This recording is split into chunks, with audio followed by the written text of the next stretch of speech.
Ladies and gentlemen, welcome to our live tonight. That was a little bit of a taste of what you will see crisscrossing the country. Donald Trump 2024 and some breaking news right now. Donald Trump has filed his campaign committee with the Federal Elections Committee. I think we have that paperwork. This is the image. It's happening right now. Welcome to the broadcast. My name is Benny Johnson, and we just flew with Donald Trump back from his last MAGA rally to Palm Beach right before he announces tonight, and we will be bringing you that announcement live, so stay tuned right here. We are watching history in the making. Donald Trump will be announcing live from Mar-a-Lago. There is his paperwork. You can see his campaign committee being filed. This is the official Federal Elections Committee paperwork. This is officially done. It is in the FEC. Donald Trump is running for president. No more mysterious little, I may have to do it again. I may very well have to do it again. This is what Donald Trump's been saying on the trail like this. But not to detract from tomorrow's very important, even critical election. And I would say, in the strongest way, it's a country-saving election, specifically including the election of all the people that I'm going to name. I'm going to be making a very big announcement on Tuesday, November 15th at Mar-a-Lago in Palm Beach, Florida.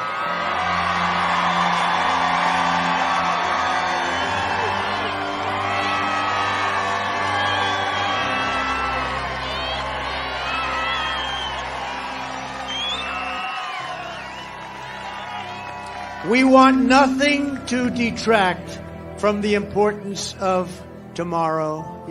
Right, so Donald Trump saying, I may very, very well have to do it again. He's been saying that on the trail for a very, very long time. And now tonight he is going to officially announce. And we're going to bring you that coverage live from Mar-a-Lago when Donald Trump takes the stage. Right now in Mar-a-Lago, there's like a massive MAGA family reunion that is happening inside of the building. We decided not to broadcast live from there, even though we were offered that because, well, there's no Wi-Fi and there's no internet, and it'd be really, really hard to do a show from inside of Mar-a-Lago. There's no cell phone service. It's really, really tough to do something. So we thought instead we would bring you a feed live from there and talk you through what's going on and be able to cover the breaking news as it happens and the announcement as it happens. What does it look like inside of the room? Well, Mike Lindell is selling pillows and slinging truth at the media. Have a look at Mr. Mustache, our favorite Mike. Here we are live at Mar-a-Lago. Look at all the fake news from around the world. I just had a ball with them, talking to almost all of them. They asked me about Ron DeSantis running against Donald Trump, and I said, after tonight, Ron will just endorse him in the morning. You got to believe that. Why would you want to waste all that time, energy, money, and everything else? So very exciting here, and I'm in my element with all the fake news, doing the guys, give me that Cash clip with Cash previewing the speech, please.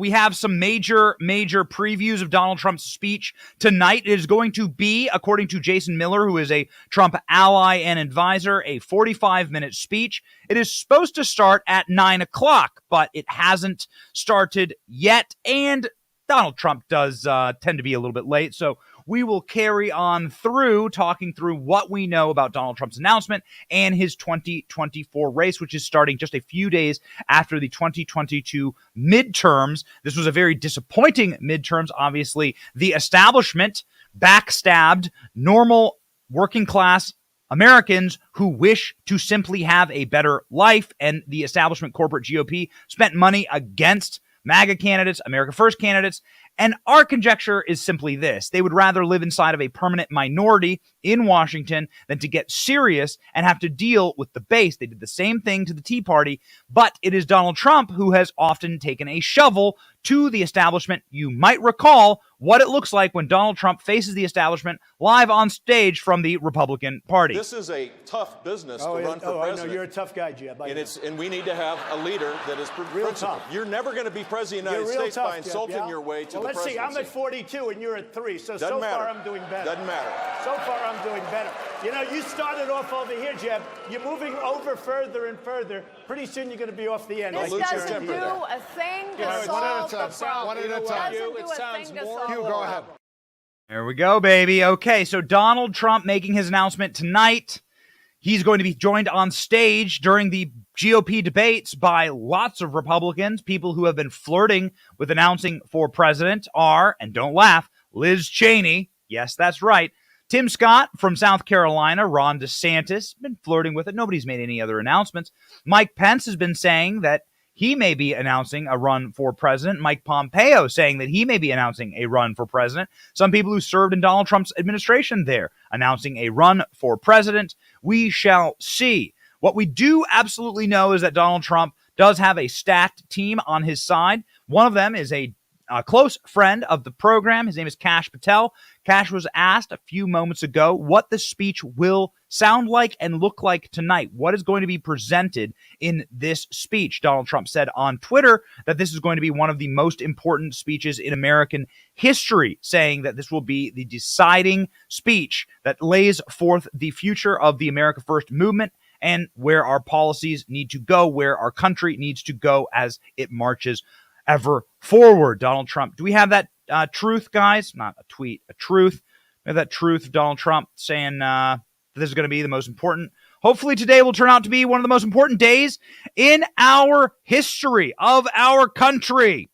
That is Donald Trump popping off on Truth Social saying, let's go, baby.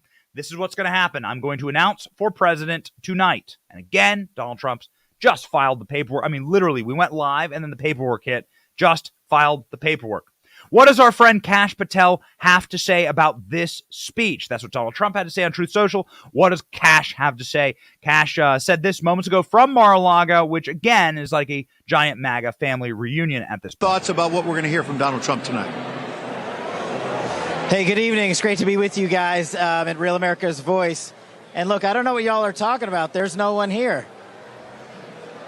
I counted 75 cameras. I guess the fake news is back for Donald Trump. I didn't think he was going to make any news tonight. But in all seriousness, we knew what was going to happen. President Trump is going to come out and lay out an America First agenda. And he's not at a rally. He's at a campaign launch. And I've never seen a campaign launch party like this. And there's really no place to do it like Mar-a-Lago. All right, guys, so that ballroom is packed there at Mar-a-Lago. Donald Trump taking the stage right now. Do we have the shot, guys? Let's go ahead and pop that up. We don't want to miss a second. Donald Trump getting on stage, ready to go in Mar-a-Lago, Florida. It looks like Trump is sort of walking the stage, waving, saying hello. Packed audience there at Mar-a-Lago. This is the live shot here. Let's get that audio up. If we got it yet. All right. Looks like we don't. It looks like we there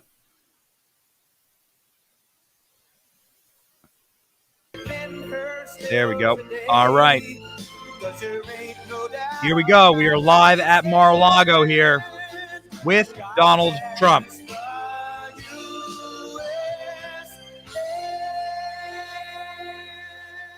The Lee Greenwood song, classic. And here we go.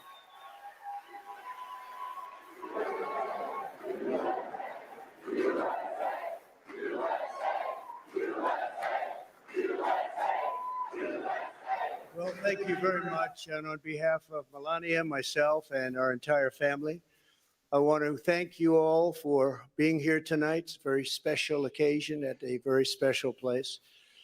You and all of those watching are the heart and soul of this incredible movement and greatest country in the history of the world. It's very simple. There has never been anything like it. This great movement of ours, never been anything like it, and perhaps there will never be anything like it again. There's never been anything to compete with what we have all done. Thank you. Ladies and gentlemen, distinguished guests, and my fellow citizens, America's comeback starts right now.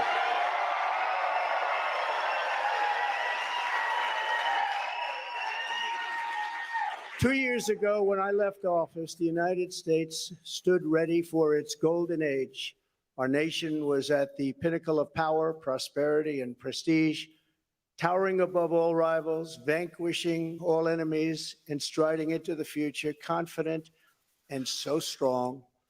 In 4 short years, everybody was doing great. Men, women, African Americans, Asian Americans, Hispanic Americans, everybody was thriving like never before.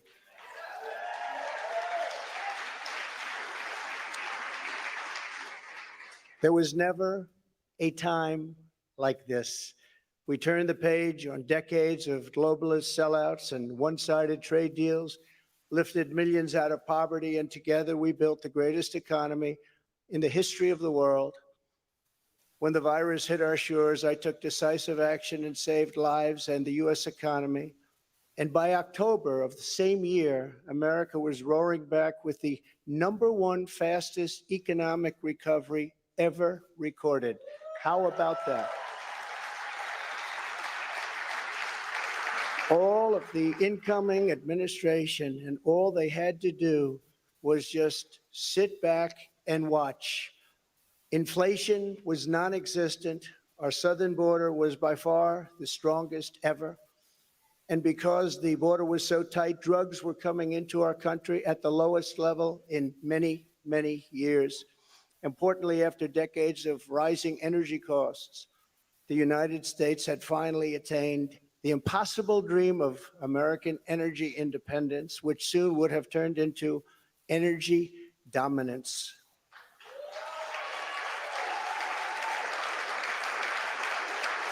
For the first time in memory, China was reeling and back on its heels. You've never seen that before, because the United States was outdoing them on every single front, and China was paying billions and billions of dollars in taxes and tariffs. The farmers know that because they got 28 billion of it. No president had ever sought or received $1 for our country from China until I came along, and we were getting hundreds of billions of dollars. Many people think that because of this, China played a very active role in the 2020 election. Just saying, just saying. Sure, that didn't happen. Instead of jobs and factories leaving America for China, they were for the first time ever leaving China for America.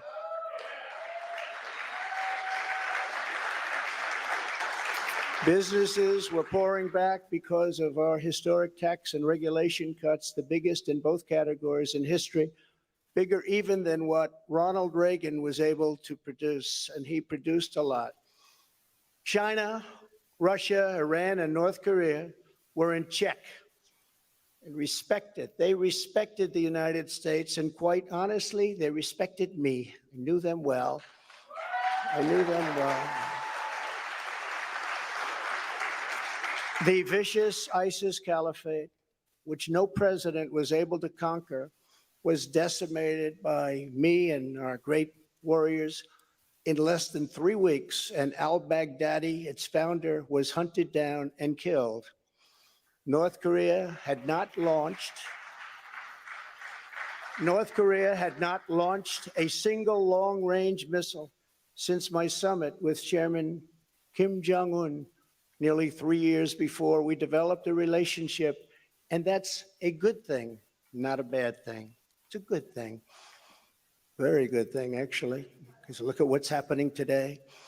My opponents made me out to be a warmonger and just a terrible person who would immediately go into war. They said during the 2016 campaign that if he becomes president, there will never be a war within weeks, and we will have wars like you've never seen before. It will happen immediately, and yet I've gone decades without a war, the first president to do it for that long a period.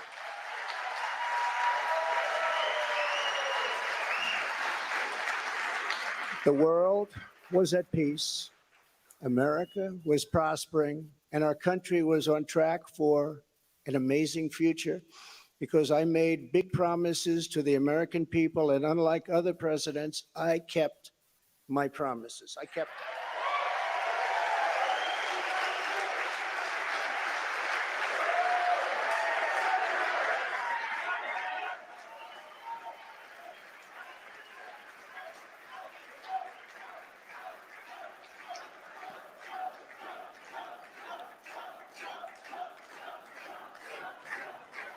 Thank you very much. Under our leadership, we were a great and glorious nation, something you haven't heard for quite a long period of time. We were a strong nation, and importantly, we were a free nation. But now we are a nation in decline. We are a failing nation. For millions of Americans, the past 2 years under Joe Biden have been a time of pain, hardship, anxiety, and despair. As we speak, inflation is the highest in over 50 years. Gas prices have reached the highest levels in history and expect them to go much higher now that the strategic national reserves, which I filled up, have been virtually drained in order to keep gasoline prices lower just prior to the election. Joe Biden has intentionally surrendered our energy independence. There is no longer even a thought of dominance, and we are now begging for energy help from foreign nations, many of whom find us detestable. Our southern border has been erased, and our country is being invaded by millions and millions of unknown people, many of whom are entering for a very bad and sinister reason. And you know what that reason is. We will be paying a big price for this invasion into our country for years to come. Hundreds of thousands of pounds of deadly drugs, including very lethal fentanyl, are flooding across the now open and totally porous southern border. The blood-soaked streets of our once great cities are cesspools of violent crimes, which are being watched all over the world as leadership of other countries explain that this is what America and democracy is really all about. How sad. The United States has been embarrassed, humiliated, and weakened for all to see. The disasters in Afghanistan, perhaps the most embarrassing moment in the history of our country, where we lost lives, left Americans behind, and surrendered $85 billion worth of the finest military equipment anywhere in the world. And Ukraine, which would have never happened if I were your president, are something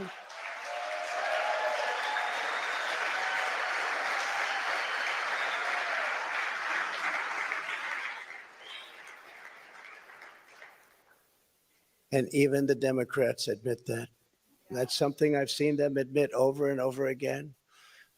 But our enemies are speaking of us with scorn and laughter and derision because of those two events.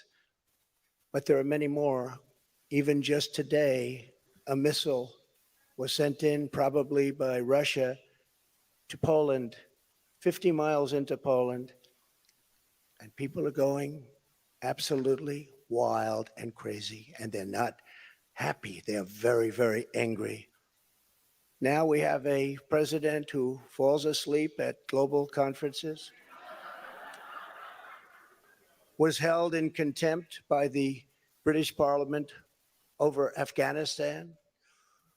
Thanks to the words of wisdom, he said thank you to the wrong country for inviting him to a major summit on the environment, of all things. They fly for days to get there, and then he calls the country a name that was actually a country on another continent. And he's leading us to the brink of nuclear war, a concept unimaginable just 2 short years ago. You cannot mention the nuclear word. It's too devastating. The Green New Deal and the environment, which they say may affect us in 300 years, is all that is talked about. And yet nuclear weapons, which would destroy the world immediately, are never even discussed as a major threat. Can you imagine? They say the ocean will rise 1/8 of an inch over the next 200 to 300 years. But don't worry about nuclear weapons that can take out entire countries with one shot. Something is wrong with their thinking. Under Biden and the radical Democrats, America has been mocked, derided, and brought to its knees, perhaps like never before. But we are here tonight to declare that it does not have to be this way. It does not have to be this way.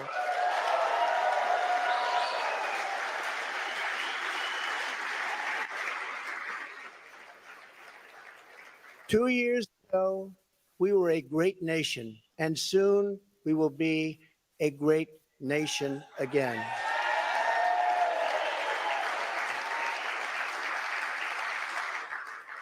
The decline of America is being forced upon us by Biden and the radical left lunatics running our government right into the ground. This decline is not a fate we must accept. When given the choice, boldly, clearly, and directly, I believe the American people will overwhelmingly reject the left's platform of national ruin, and they will embrace our platform of national greatness and glory to America. Glory.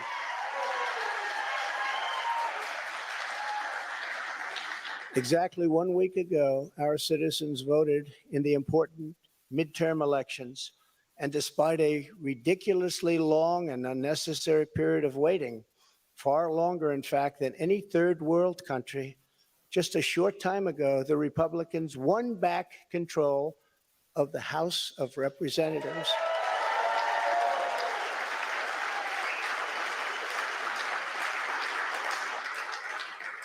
And it was with a great Trump-endorsed candidate, Congressman-elect Kevin Kiley, who is a fantastic person, And I'm very happy it was his vote that did it. But we now won back. This happened just an hour ago. Much criticism is being placed on the fact that the Republican Party should have done better. And frankly, much of this blame is correct. But the citizens of our country have not yet realized the full extent and gravity of the pain our nation is going through. And the total effect of the suffering is just starting to take hold. They don't quite feel it yet, but they will very soon. I have no doubt that by 2024, it will sadly be much worse, and they will see much more clearly what happened and what is happening to our country.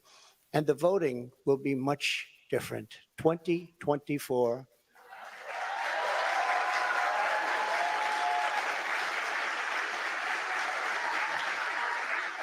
Are you getting ready?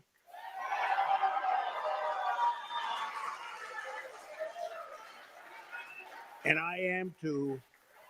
I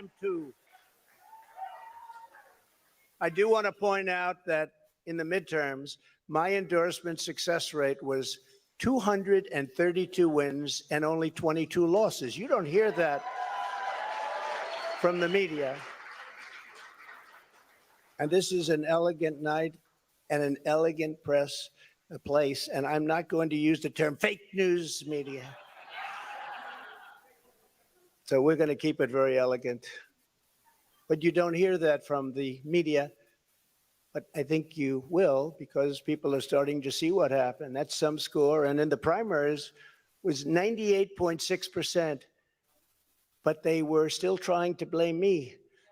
And the reason for the success and that unprecedented success rate is that the Trump administration changed our nation on trade, on securing the border. We're the strongest, safest border ever in the history of our country. On Islamic terrorism, we had practically, just about, not that I can think of, no Islamic attacks, terrorist attacks during the Trump administration. And in fact, we got along very well with the various countries, including coming up with the Abraham Accords. It's a great thing, the Abraham Accords. But it's because of cutting taxes and cutting regulations at the highest level ever, and on building the greatest economy Any time in the history of the world, there's never been an economy like we had just 2 years ago. Despite the outcome in the Senate, we cannot lose hope. And we must all work very hard for a gentleman and a great person named Herschel Walker, a fabulous human being who loves our country and will be a great United States Senator. Herschel Walker, get out and vote for Herschel, and he deserves it. He was an incredible athlete. He'll be an even better senator. Get out and vote for Herschel Walker. We elected a group of incredibly talented America First leaders who will be stars of our party for many years to come. In the popular vote, another thing that's not discussed for the House, we must remember that Republicans won 5 million more votes, the largest margin in many, many years, over the Democrats. 5 million more votes. That's a big thing. Breaking the radical Democrats' grip on Congress was crucial. So in other words, because of our great congressmen and all of our great congressmen and congresswomen, we have taken over Congress. Nancy Pelosi has been fired. Isn't that nice?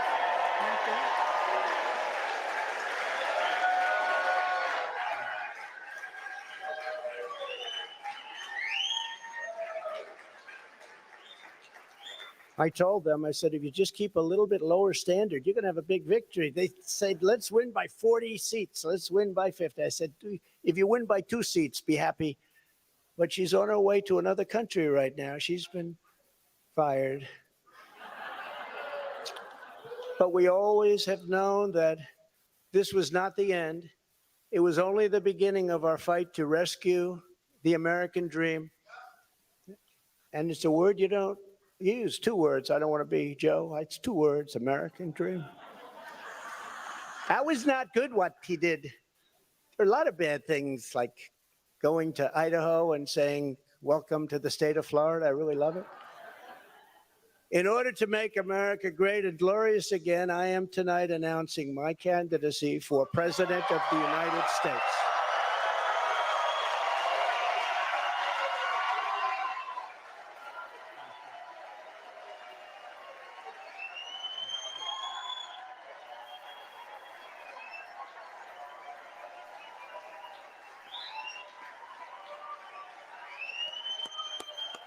Thank you, kids. Thank you. All of you. Thank you. Thank you. So many incredible friends and family here tonight. It's such a beautiful thing. Some people say, how do you speak before so many people all the time? When there's love in the room, it's really easy, if you want to know the truth. It really is. You ought to try it sometime. Together, we will be taking on the most corrupt forces and entrenched interests imaginable. Our country is in a horrible state. We're in grave trouble. This is not a task for a politician or a conventional candidate. This is a task for a great movement that embodies the courage, confidence, and the spirit of the American people. This is a movement. This is not for any one individual. This is a job for tens of millions of proud people working together from all across the land and from all walks of life, young and old, black and white, Hispanic and Asian, many of whom we have brought together for the very, very first time. If you look at the numbers, if you look at what's happened with Hispanic, with African American, with Asian, and just look at what's happening, this is a party that has become much bigger, much stronger, much more powerful, can do much more good for our country.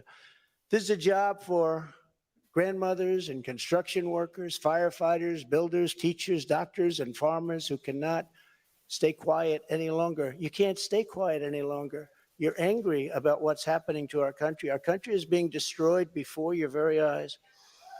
It's a job for every aspiring young person and every hardworking parent, for every entrepreneur and underappreciated police officer who is ready to shout for safety in America. The police are being treated so badly. These are great people that can straighten out the crime. They're the ones that know how to do it. We have to give them back their respect and their dignity.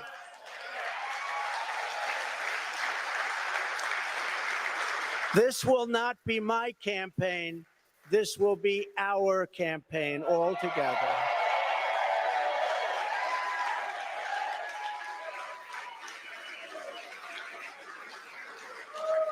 Because the only force strong enough to defeat the massive corruption we are up against is you, the American people. It's true. The American people, the greatest people on earth, we love them all. And we love both sides. We're going to bring people together. We're going to unify people. And it was happening in the previous administration, previous to the previous. And what was bringing them together was success. Prior to COVID coming in, the people were calling me, that were calling me. You wouldn't believe it. People that were so far left, I figured they'd never speak to me and I would never speak to them. But our success was so incredible, like never before. And then COVID started coming in from China. We call it the China virus. Some people call it other things, but it was devastating and we built it back and did an incredible job. But when people say Republicans or Democrats or liberals or conservatives, I say we can all get together. And we were doing that. That was happening just prior because the success was greater than this country has ever had. We were leapfrogging China and leapfrogging everybody else, and everybody wanted a piece of it.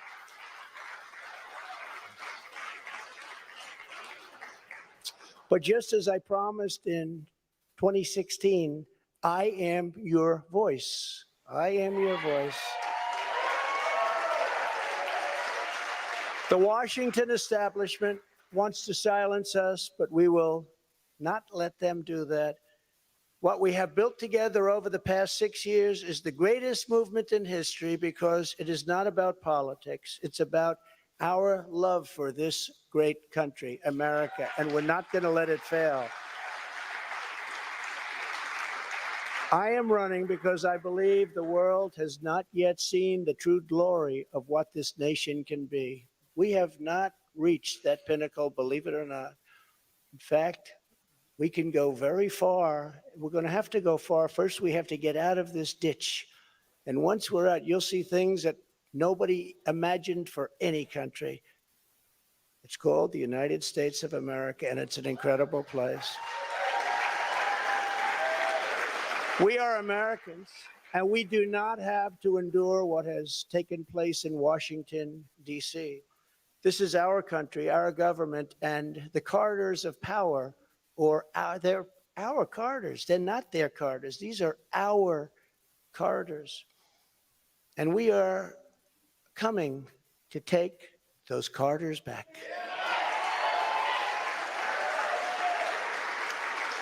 So from now until Election Day in 2024, which will come very quickly, we'll go, look at how time flies. Look how fast it's all going.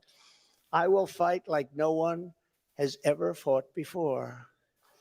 We will defeat the radical left Democrats that are trying to destroy our country from within, and likewise protect us all. We want to protect us. We have to be protected from all of those nations out there that are looking to destroy us from beyond our shores. There are lots of nations that hate us gravely. And that's the problem when they look at us in disarray like we are right now, when we go to them begging for oil and we have more liquid gold under our feet than they have or any other nation has, and we don't use it because we're going to them. It's crazy what's happening. We can't let it continue. Joe Biden is the face of left-wing failure and Washington corruption.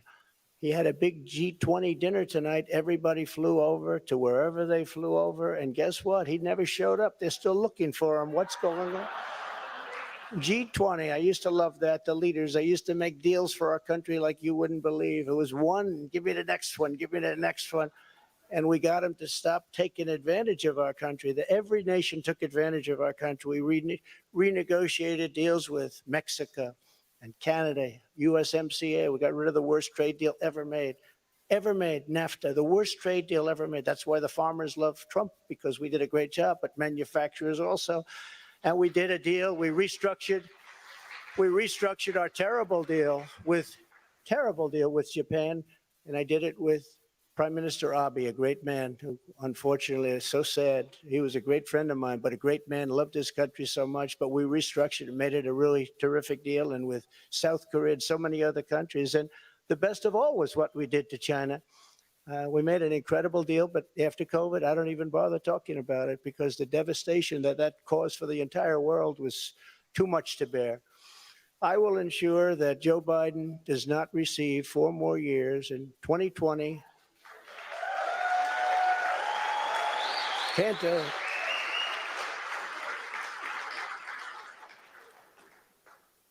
Our country could not take that.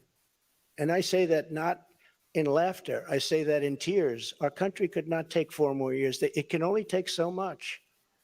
It's all very fragile to start off with. It can only take so much. In 2020, I received the largest number of votes of any sitting president in history by a lot.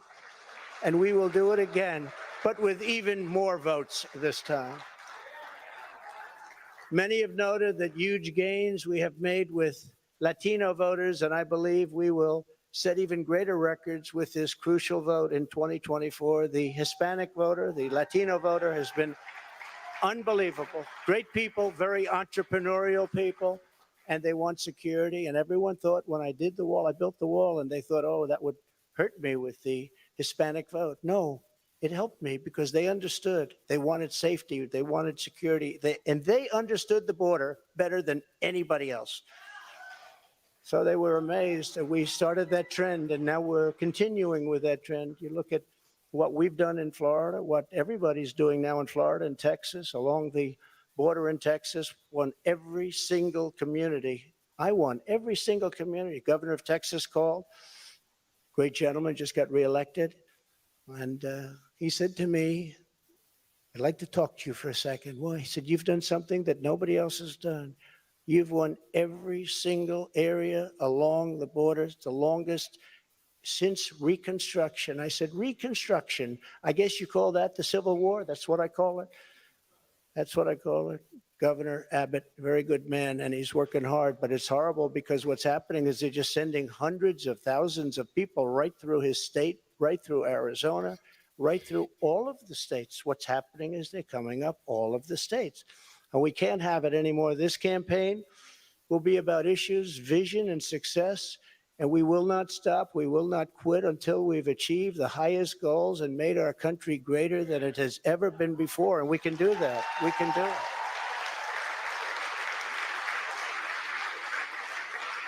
Our victory will be built upon big ideas, bold ambitions, and daring dreams for America's future. We need daring dreams.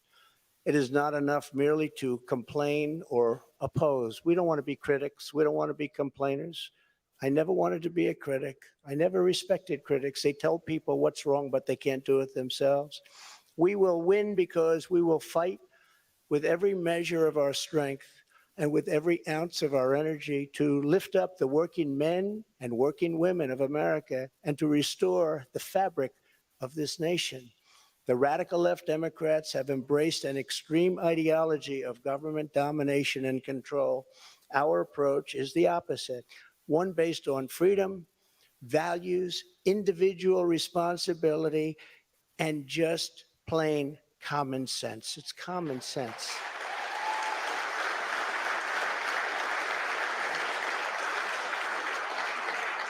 In 2 years, the Biden administration has destroyed the U.S. economy, just destroyed it. With victory, we will again build the greatest economy ever. It will take place quickly. We will build the greatest economy ever. And if you remember, I did it twice. I did it before COVID and then handed off something where the stock market was higher than just prior to COVID coming in. And we did it twice, and we will do it again, but this time we'll do it bigger, stronger, better than anybody can even imagine.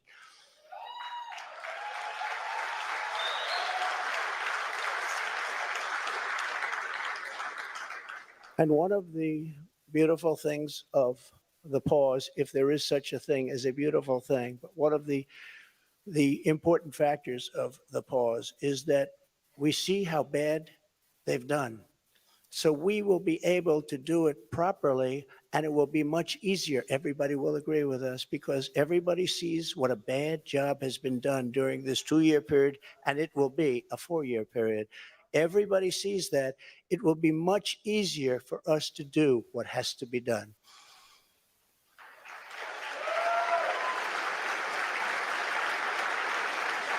We will immediately tackle inflation and bring down to a level that it was. We were at 0, but actually the best number is 1%. Do you know that? You don't want it really 0. But we were at 0. We actually got it to exactly 1%, the perfect number. One thing every economist agrees, don't have it 0, have it like at 1%. They even say 1 to 2, but I said, let's do 1. And we had it at 1%, and we had it there for a long period of time, and we had the value of the dollar. We had it so that this country could make a lot of money. And I fought other countries where they devalued their dollar, or they devalued their currency, whether it was the pound or whether it was the yuan or the yen. And I used to fight like cats and dogs with the leaders of other countries because they were stealing from us. When they did that, they had artificial devaluations of their currency. It's a very important thing. I haven't even heard it mentioned in 2 years. It's a very important thing. It's very hard for us to compete when they do that artificially. And they had to pay a big price when they did it. And they never really did it for very long. I said, we're not going to do business with you anymore as a country. And they believed me. And they let it go back up. Instead of putting America last, as the Biden administration has done very, very openly and bravely, because I can't imagine saying, let's put America last. I think it takes courage. We will again put America first.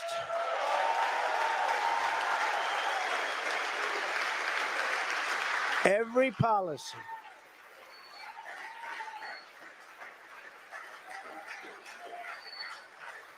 Thank you very much. We do love our country, isn't it? That's why we're here. I didn't need this. I had a very nice, easy life. This is something I didn't need, and a lot of you people don't need either, but we love our country. We have to take care of our country. We have to save our country. Every policy must be geared toward that which supports the American worker, the American family, and businesses, both large and small, and allows our country to compete with other nations on a very level playing field, which we never had until I came along and the Trump administration came along. And now we're losing it. They're moving back into China. They're moving back into these other countries. It's horrible. That means low taxes, low regulations, and fair trade, much of which I've already completed, but now will even greatly enhance. Other countries should pay for the privilege of coming into the American marketplace. They have to pay to come into our country and make all of that money, take it away from us. And thanks to the Trump administration, still the best and the biggest country in the world is what we have. We have the best and the biggest. If you remember, for many years, you can look in your projection books, China was going to take over from us as the largest economy in the world in 2018 or 2019. I said, I don't like that timing. And I was with President Xi, who's now president for life. I call him king. He said, no, I'm not the king. I said, yes, you are the king. You're president for life. It's the same thing. But I said, President, you can't do these things. You can't. Remember, they had China 25. That means China was going to take over virtually the whole world economy by 25. I said, that's not a nice sign. I don't want that sign. They took it down. They took down the whole slogan. Probably will be coming back at some point in the near future. But I found it very insulting. I said, I find that very insulting. On day one, we will end Joe Biden's war on American energy.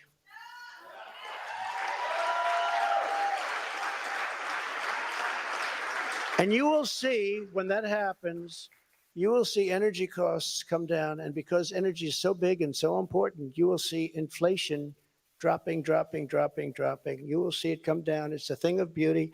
And you wouldn't think it's that complicated. Now, what has been complicated a little bit is what's happened to so many other things. I believe originally started by this energy disaster. We were $1.87 a gallon for gasoline, and now it's hitting $5, $6, $7, and even $8, and it's going to go really bad. The socialist disaster known as the Green New Deal, which is destroying our country, and the many crippling regulations that it has spawned, will be immediately terminated so that our country can again breathe and grow and thrive like it should.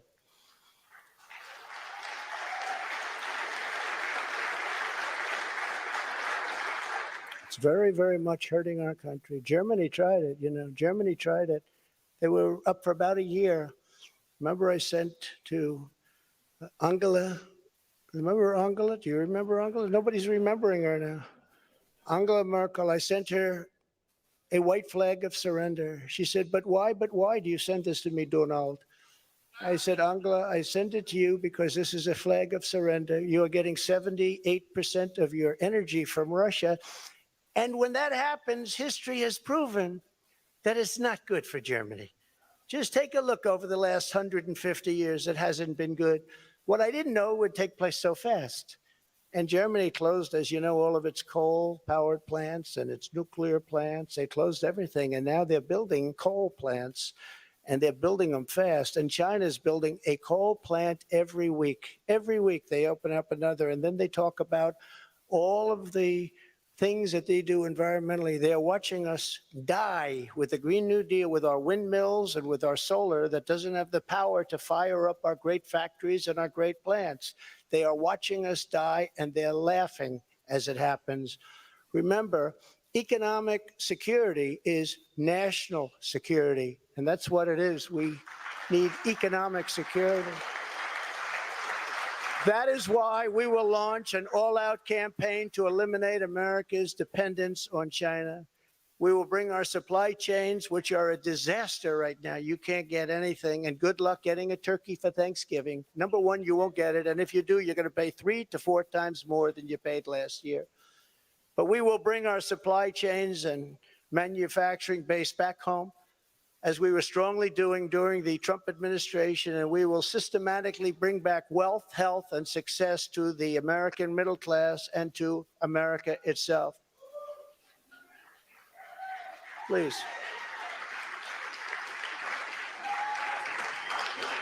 Yeah, please sit down. I feel so guilty having you stand. No, you've been standing for the whole event. I feel very guilty. I don't want that to happen.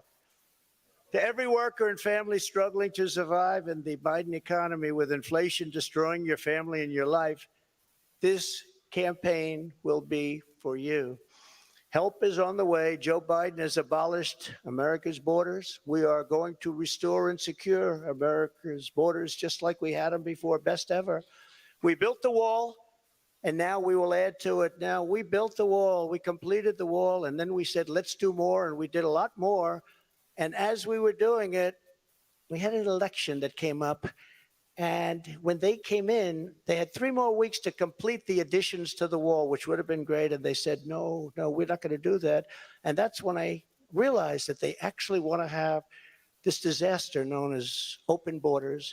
Hard to believe, isn't it?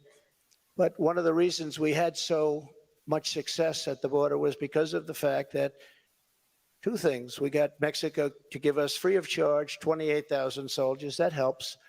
And President of Mexico is a great gentleman, by the way. Socialist, but that's okay. He can't have everything. But he's a great man and a great friend of mine. But 28,000 soldiers while we were building the wall. And then when the wall was finished, that's how we set all these records. We have records that nobody can even compete with. Right now, it's a disaster. I believe it's 10 million people coming in, not 3 or 4 million people. They're pouring into our country. We have no idea who they are and where they come from. We have no idea what's happening to our country. We're being poisoned. Within moments of my inauguration, catch and release will be gone forever. Remain in Mexico. Remain in Mexico, which was so important. Everybody came in here, they remained here, and they never left. You couldn't get them, you couldn't find them. I had a policy, remain in Mexico. And if you think it was easy for me to get the president of Mexico to agree to that, it wasn't, but we got it. and they terminated it. Can you believe? So now they come in here, they stay, and we have no idea where they are. They get lost. And it's very dangerous for our country. And again, I'll say we're going to pay a big price someday for what they're doing. We will begin the process of safely removing the illegal alien criminals that have been unlawfully allowed into our country. We have no choice. We have no choice. And in restoring border security, we will stop the flow of deadly drugs and horrible human trafficking, which both have been set upon us like never before. The human trafficking, you think of it as an ancient thing. It's not ancient. Because of the internet, human trafficking is worse than it's ever been in history. And we stop them at the southern border, which is the #1 port all over the world, the southern border. So much comes through the southern border. #1 port, and we stopped them. And now it's at levels that are many, many, many times what it was just 2 years ago. Biden and the radical left had let loose on this total breakdown of law and order. It was a total breakdown of law and order. I will restore public safety in American cities and other communities that need our help. And if they don't want our help, we're going to insist that they take our help this time. Because, you know, the Democrat governors, these are all Democrat cities. The governors and mayors are supposed to ask for the help, and they would never ask for the help. And yet people are being shot and killed at random like nobody's ever seen before. And we sent in the National Guard in Minneapolis and in other places. In Seattle, we went and we were getting ready to go, and they took over part of the city. And the governors, the Democrats, don't want to ever ask to do anything because they don't want to shake things up. In the meantime, the cities are rotting, and they are indeed cesspools of blood. So we're going to go and help them, even if they don't want the help. We will give our police back their authority, resources, power, legal protection, and we will give them back their respect. They're great people. And I will immediately launch a no-holds-barred national campaign to dismantle the gangs and clean out the nests of organized street crime. You know, the worst criminals, the worst gangs are MS-13. And under the Barack Hussein Obama administration, they were unable to take them out because their countries where they came from wouldn't take them. And I learned about that in my first day, I actually say. But I learned about it, and I said, which countries? And it was Honduras and Guatemala. It was El Salvador, some others. And I said, how much do we pay them? Sir, you pay them $750 million a year. That's a lot of money. I said, all right, stop payment. We're not paying them anymore, because they wouldn't accept them. They would put planes on the runway. So when our plane would come out with these gang members from MS-13, the plane couldn't land because other planes were on the runway. The buses weren't allowed to get through their borders because they had stronger borders than we did by far. They had borders. We don't have borders. They had borders.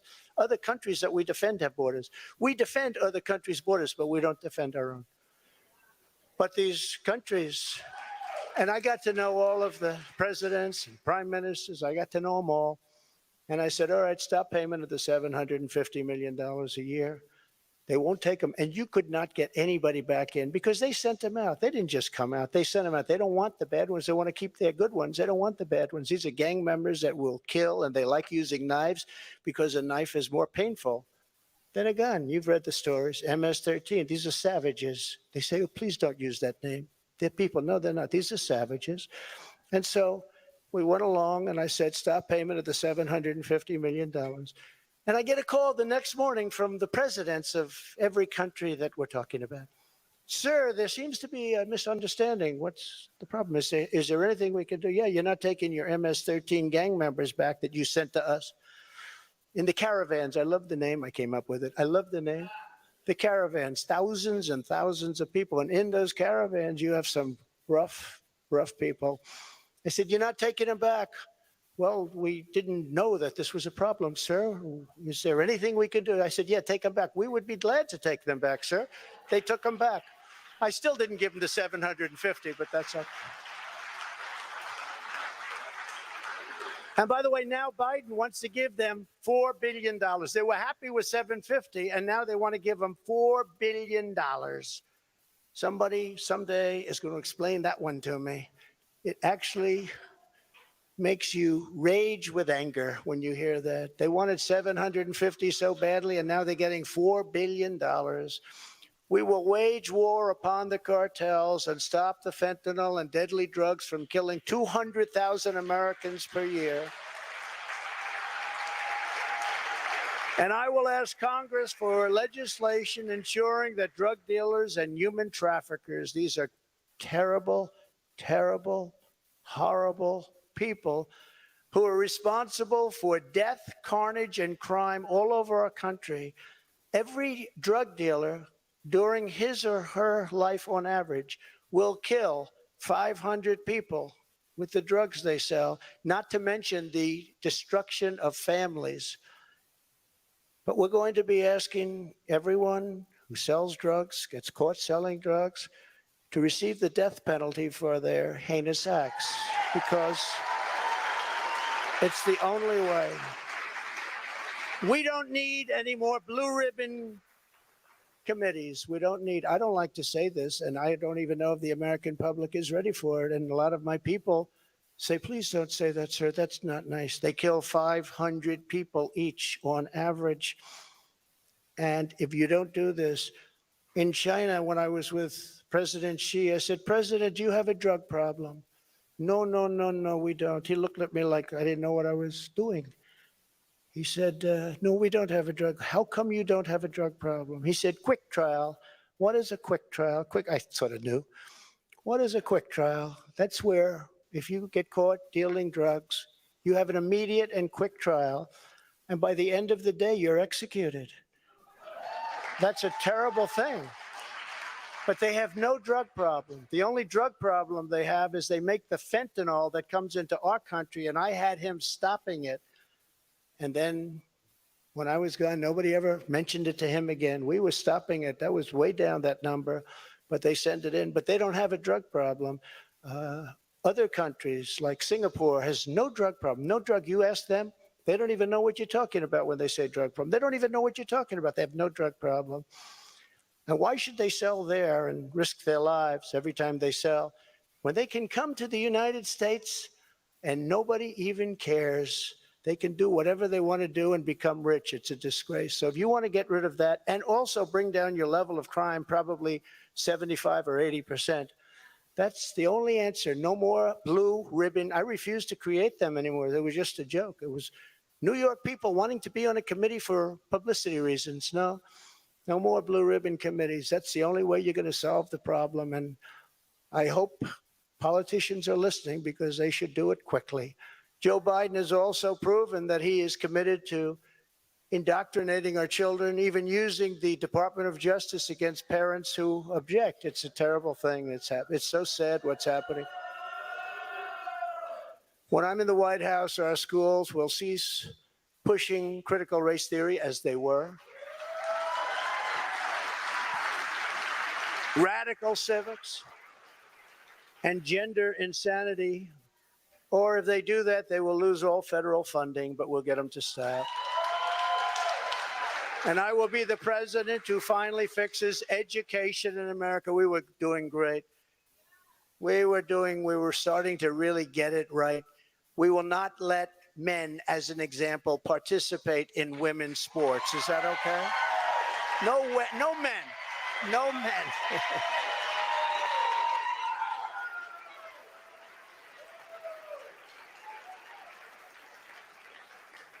My people tell me, sir, that's politically incorrect to say. I said, that's okay. I'll say it anyway, if you don't mind. We've had tremendous problems, and you know, it's very unfair to women, just very, very unfair. We will defend the rights of parents, and we will defend the family as the center of American life. But who would think, standing up here 10 years ago, 15 years ago, that a politician, and I don't like to think of myself as a politician, but I guess that's what I am. I hate that thought. But that a politician would be up saying, we will defend parental rights. Of course you're going to defend it. Who would think that we even have to mention this? Who would think it even should be a subject to be talked about? We have to defend parental rights. Can you believe this? As commander-in-chief, I will get Biden's radical left ideology out of our military, and I did. I did. And in the first day, they put it back. They signed an executive order and they put it back. It was gone. We will abolish every Biden COVID mandate and rehire every patriot who was fired from our military with an apology and full back pay.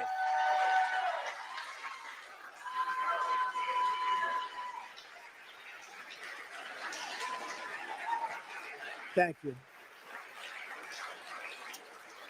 And they deserve an apology, and they deserve full back pay, and they'll get it.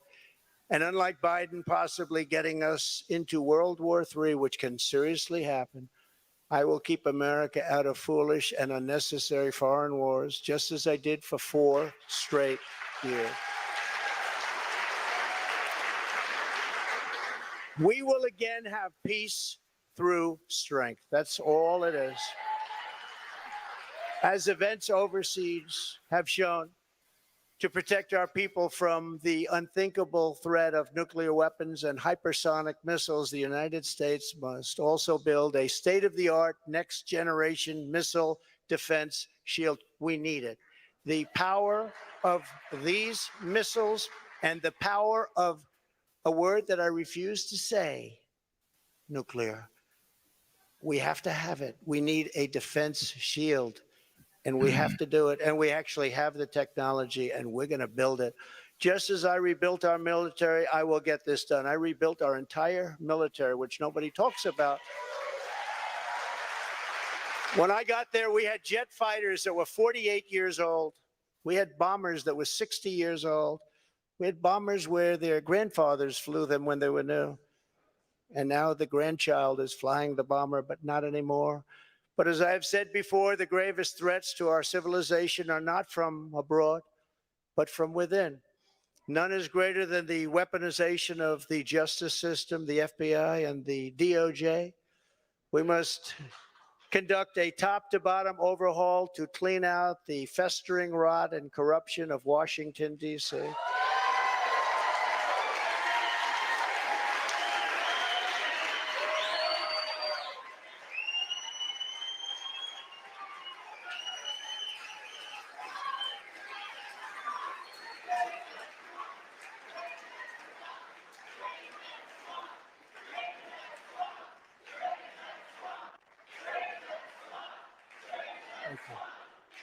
Thank you. And I'm a victim, I will tell you. I'm a victim. Think of it. The FBI offered $1 million to Christopher Steele, who wrote the fake dossier, if he will lie and say that the fake dossier was true. And he refused to do it, so it had to be really fake. And then they hired somebody, Demchenko, for $200,000 a year to focus on Trump and to get Trump and other things, including the raid of a very beautiful house that sits right here. The raid of Mar-a-Lago, think of it. And I say, why didn't you raid Bush's place? Why didn't you raid Clinton? 32,000 emails. Why didn't you raid Clinton's place? Why didn't you do Obama, who took a lot of things with him? We will dismantle the deep state and restore government by the people.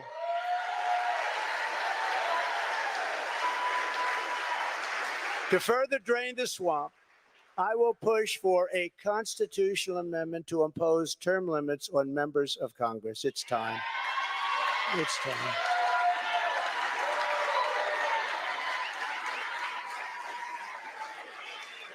And I will ask for a permanent ban on taxpayer funding of campaigns, a lifetime ban on lobbying by former members of Congress and cabinet members.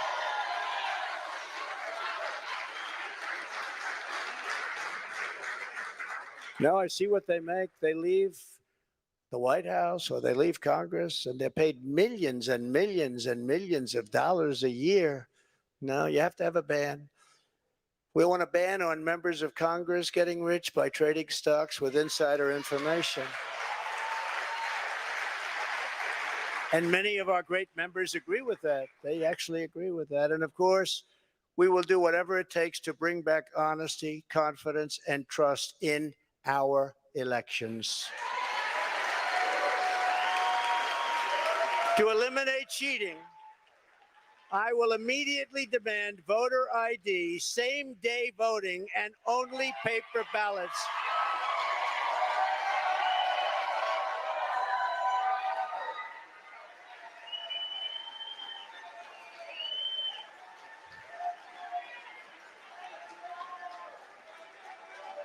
Only paper ballots.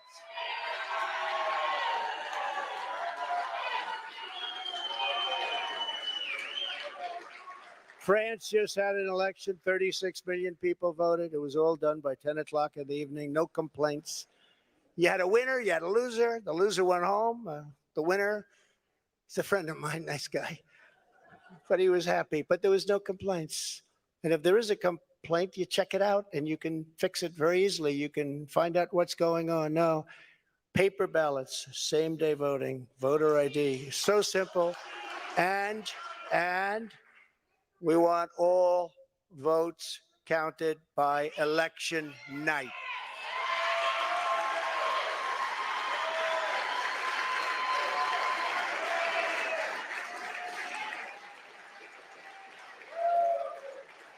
They spend all of the money for machines and all of this stuff, and they end up 2 weeks later, 3 weeks later. By that time, everyone forgot there was even an election. It's horrible.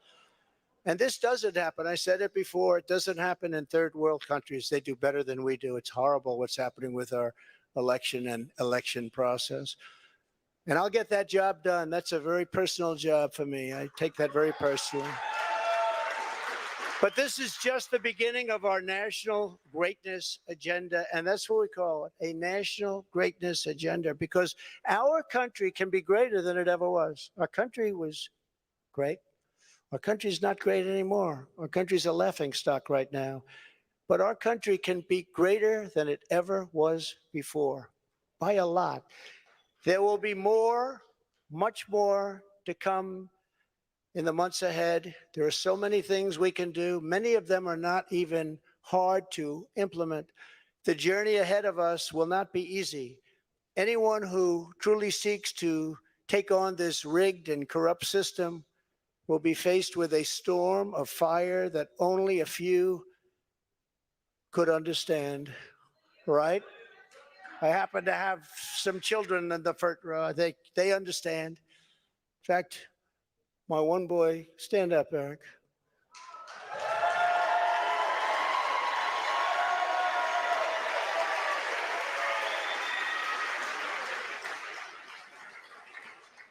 I think he got more subpoenas than any man in the history of our country. So unfair. Al Capone, you all heard of the great gangster? Al Capone got far less. Billy the Kid got almost none. Jesse James, no. Eric Trump got more subpoenas. He's a PhD in subpoenas. They come from Congress. And I appreciate the job you do and the abuse that you've taken. I really do.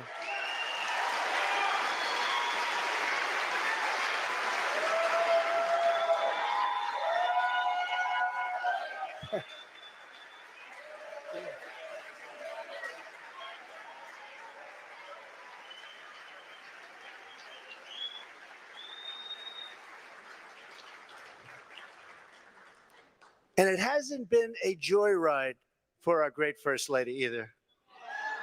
It hasn't been a joyride. Stand up, honey.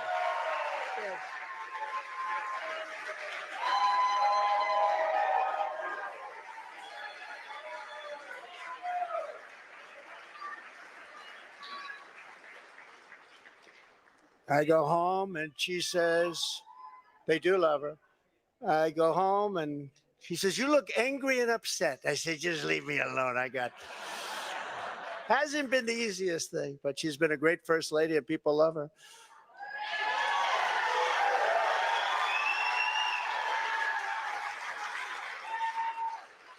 We will be resisted by the combined forces of the establishment, the media, the special interests, the globalists, the Marxist radicals, the woke corporations, the weaponized power of the federal government, the colossal political machines the tidal wave of dark money and the most dangerous domestic censorship system ever created by man or woman, the most dangerous system we've ever had. We will be attacked. We will be slandered. We will be persecuted just as I have been. I mean, I have been, but many people in this room have been. But we will not be intimidated. We will persevere. We will stand tall in the storm. We will march forward into the torrent. And we, in the end, will win. Our country will win. We will win. My fellow Americans, we will join together and reverse this staggering American decline, and it is staggering indeed. And we will again restore the spirit of our nation. And then we must build and raise up a legacy that will stand without equal in the entire history of the world. With your help, we will create communities where our children will grow up safe and strong, and a nation where they will grow up free, prosperous, and well. We will reestablish the principles of hard work and merit and end the scourge of homelessness that is plaguing our beleaguered Democrat-run cities. We will heal our divisions and bring our people back together through incredible success. We will defend life, liberty, and the pursuit of happiness. We will expand the frontiers of human knowledge and extend the horizons of human achievement. And we will plant our beautiful American flag very soon on the surface of Mars, which I got started. But we need everyone involved. We need everyone's help. We need to look out for one another. We need to be friends, and we need every patriot on board.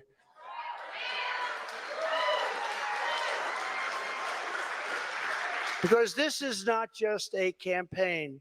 This is a quest to save our country. Talking about saving our country.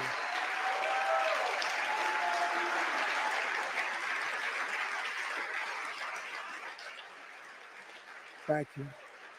Thank you very much. Thank you very much. I am asking for your vote. I am asking for your support. And I am asking for your friendship and your prayers of this very incredible but dangerous journey. If our movement remains united and confident, then we will shatter the forces of tyranny and we will unleash the glories of liberty for ourselves and for our children and for generations yet to come. America's golden age is just ahead, and together we will make America powerful again. We will make America wealthy again. We will make America strong again. We will make America proud again. We will make America safe again. We will make America glorious again. And we will make America great again. Thank you very much. God bless you all. Thank you. Thank you.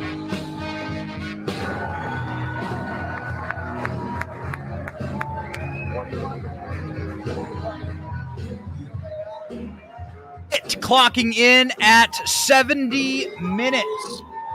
70 minutes, ladies and gentlemen. And we see here Melania Trump with Donald Trump on stage. Melania smiling. 70-minute speech. Melania radiant as always.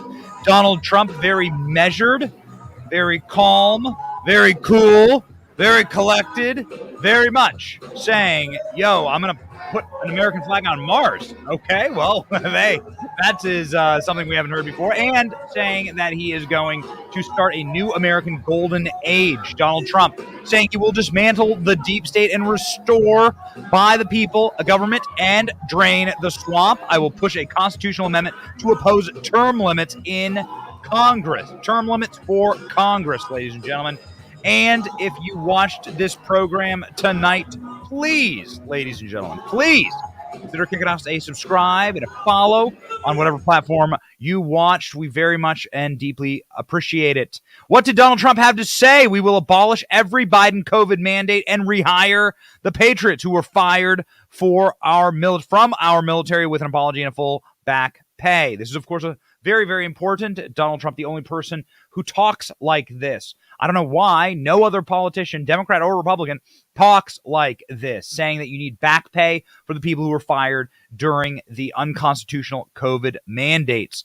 Donald Trump calling for term limits for Congress. That is a very big deal. Of course, it's probably not going to win him a ton of support with members of Congress. There are some members of Congress who have supported him already. Marjorie Taylor Greene and Matt Gaetz among them. They have announced their support already for Donald Trump, along with Ronnie Jackson from Texas. Donald Trump announcing that he will be running for president, announcing that he is going to be running for the presidency of the United States in a 70-minute speech from Mar-a-Lago. Again, Donald Trump was very calm in this speech. It did not sound like his initial launch for his last campaign in 2016. And of course, he ran in 2020, but he was the sitting president. So it was assumed his major campaign announcement out of power in 2016 sounded very, very different. This sounded very, very calm. It seems as though Donald Trump is trying to, I think, maybe take a step toward the middle or toward something a little more measured. At least that's what the speech seemed to come across as. Donald Trump talking very much about drugs in this country, talking about the global enemies, saying that Joe Biden falls asleep at global conferences, also saying that they are obsessed with global warming, talking about the left and Democrats. That will kill us in 300 years, Donald Trump says, but nuclear war will wipe us out right now. And on your screen, you are seeing live shots of Donald Trump leaving the ballroom at Mar-a-Lago after his announcement. Donald Trump, again, speaking for 70 minutes during his announcement. We had heard it was going to be a 45-minute speech. Donald Trump went yard on this speech. The world was at peace, Trump says. America was prospering. Our country was on track for an amazing future because I made a big promise to the American people. And unlike other presidents, I kept my promises. CNN was taking the speech live. Fox News was taking the speech live. CNN decided to cut the speech like right down the middle and then start to have commentators talk over it. Of course, we were not going to do that. And Donald Trump began his speech by saying America's comeback starts right now. This, again, ladies and gentlemen, is the announcement. This is the announcement of the night. This is certainly the news that will lead all day and all week. Donald Trump announcing he's running for president once more. I don't want to be, Joe. It's 2 words, American dream. That was not good what he did. There are a lot of bad things, like going to Idaho and saying, welcome to the state of Florida. I really love it. In order to make America great and glorious again, I am tonight announcing my candidacy for President of the United States.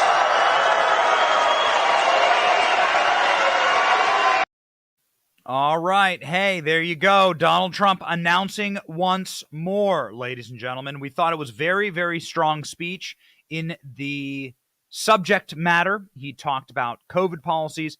He talked about lockdowns. He talked about the open border. And, of course, he talked about crime here in America. He talked about his economy, and he talked about relationships with foreign leaders, saying that what happened in Ukraine wouldn't be happening right now. But if there was a very strong point and something that we think would resonate very deeply with many Americans, it is certainly his saying that he will abolish the Biden COVID policies and COVID mandates and give back pay to workers. This is something that all politicians should be saying, but Donald Trump seems to be the only one out there saying it. We will abolish every Biden COVID mandate and rehire every patriot who was fired from our military with an apology and full back pay. Donald Trump also talking about Nancy Pelosi, saying that Nancy Pelosi had been fired, and he was taking great credit for that. Certainly talking about term limits there, which would be a major issue also. Some of the new stuff, of course, is landing on Mars, putting an American flag on Mars, talking about term limits for members of Congress, speaking about the future of America and definitely making a contrast between him and the ruling class now. There were many, many people saying on Twitter, as far as the lib salty tears reactions, of course, CNN viewers had to turn on their TV and see Donald Trump giving a live speech once more. They probably lost their minds watching that and had short and sweet panic attacks. Ladies and gentlemen, we did see Donald Trump give a standing ovation moment, him saying that Nancy Pelosi will have the gavel taken from him. Guys, let's get that clip uploaded, or let me know if we actually have that clip currently. Ladies and gentlemen, we did see, of course, lots of people in the audience. It was a packed ballroom. It was packed full of Trump supporters, many people that we know in the audience, reporters and various MAGA influencers were all there. Mike Lindell was there. Raheem Kassam was there. And ladies and gentlemen, we know that there were just a lot of dear friends out there in the audience. A lot of them live tweeting, and a lot of them saying that they couldn't get any service. So what did you think? Let us know in the comment section. What did you think about Donald Trump's speech? Are you excited? Trump 2024. Again, one of the criticisms that is being said about this speech by the people who automatically hate Trump or who are attempting to deride said speech is that it was low energy. In fact, Jeb Bush's son, I think, tweeted that it was low energy. What is happening there? Our assessment of that is that we are going to be seeing a Donald Trump that wants to be more measured and wants to be presenting himself as somebody who is a more stable, solid leader for a very different time, and who's going to be sort of taking the middle road would be the wrong way to say it, but attempting to appeal to independents who did not swing hard right and did not swing towards Republicans in this midterm election, attempting to be appealing towards the middle and perhaps like the non-MAGA Republicans who did not swing. And this is one of the reasons why you got a result like you got in Arizona. So this is, of course, Donald Trump's biggest line of the night. I think the largest standing ovation was the firing of Nancy Pelosi. Trump said ahead of the midterms that if something bad happens, that he's going to be blamed. But if something good happens, he should definitely be blamed. Here's the applause. We elected a group of incredibly talented America First leaders who will be stars of our party for many years to come. In the popular vote, another thing that's not discussed for the House, we must remember that Republicans won 5 million more votes, the largest margin in many, many years, over the Democrats. 5 million more votes. That's a big thing. Breaking the radical Democrats' grip on Congress was crucial. So in other words, because of our great congressmen and all of our great congressmen and congresswomen, we have taken over Congress. Nancy Pelosi has been fired. Isn't that nice?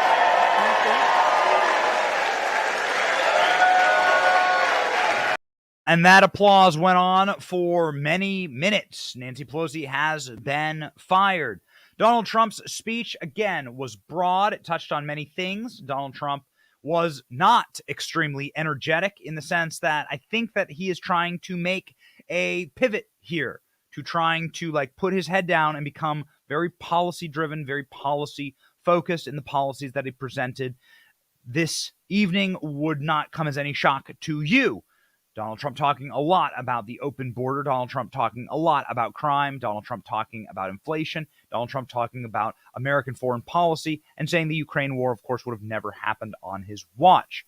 Of course, there were no new wars that happened on Donald Trump's watch, and so you can best believe that. Donald Trump talking against Joe Biden's COVID policies and his mandates, and also talking about radical leftist extremism in gender ideology and so on. Donald Trump closing his speech with this: we are going to plant an American flag on Mars. Human knowledge and extend the horizons of human achievement. And we will plant our beautiful American flag very soon on the surface of Mars, which I got started. Well, I don't know if he's going for the Elon Musk endorsement there or what, but that's the play, baby. That's where we are at. Donald Trump has officially announced his campaign has filed, and he is ready to go once more. Donald Trump has a pretty hefty war chest. He has $100 million+ in his war chest. He will begin barn burning, and as we state to you, whoa, this is going to move fast. This time next year, middle of November next year, the Iowa caucuses will be in full-blown steam. You are going to see the Iowa caucuses. I think the date of the Iowa caucuses, Alex, what's the date of the Iowa caucuses? January 1st, 2nd, 3rd, probably, something like that. It's going to be a smoke, ladies and gentlemen. It's going to be fast. It's going to be 1 year from today. You're going to have people begin to vote for who they want to run for president in 2024 as Republicans. And it starts with the Iowa caucus, New Hampshire, South Carolina, and we move quickly from here. So here it is. No breaks, no rest, and we will be here for you. We will be here bringing you the tick-tock, ladies and gentlemen, the tick-tock. That can't be right. Is that right? Tuesday, November 5th, 2024? Got it. No, that's not the Iowa. That's election. It's the election date. ALX. The Iowa caucuses date. Anyway, ladies and gentlemen, that Tuesday, November 5th, 2024 will be the election day in 2024. The date of the Iowa caucus maybe it hasn't been decided yet, but sometime in January, that's when it'll be, and it'll be wild, and it'll be a year from tonight. So are you ready? If you wish to follow along with the site that will bring you the unvarnished truth, reality, behind the scenes, interviews with all of the candidates, and bring you the straight dish, we will get access that no one else can get, and we will give you insights that no one else can get. We will be asking you a simple thing to help us out. Please subscribe. Please follow along. Ding the bell so that you get notifications when we are live. We are live a lot. We've seen enormous growth on this platform, and we wish to continue to bring you excellence day and night. Ladies and gentlemen, you keep us going, and you support our show and our channel by subscribing and by staying tuned. So thank you so much, Patriots. We hope that you were enlivened, energized, or entertained tonight by Donald Trump. He's a very entertaining man. And when we get our Trump interview, we promise you we will be bringing that to you live. We interviewed Donald Trump on the plane, but we weren't allowed to bring our cameras. So what can you do? We just flew back on Donald Trump's plane from Ohio with him, but we couldn't do the interview on camera. That's just the way it goes, ladies and gentlemen. We deeply appreciate all of your viewership tonight. We deeply appreciate you.